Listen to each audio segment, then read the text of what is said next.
Good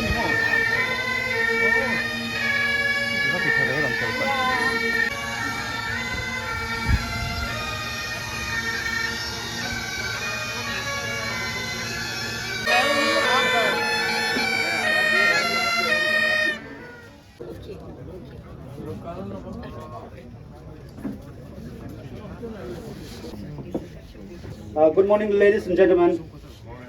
I, Assistant Commandant Sri Tong Hokip, on behalf of headquarters, on the occasion of Earth Day celebration.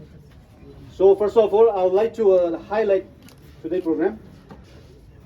Opening the mission of floor, and followed by speech on behalf of ex-Havildar Lalthang.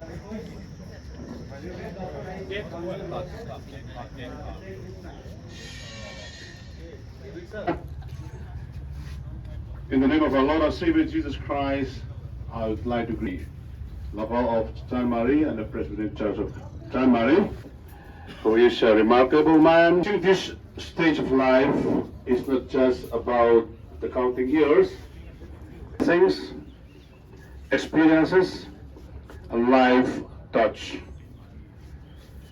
As we gather here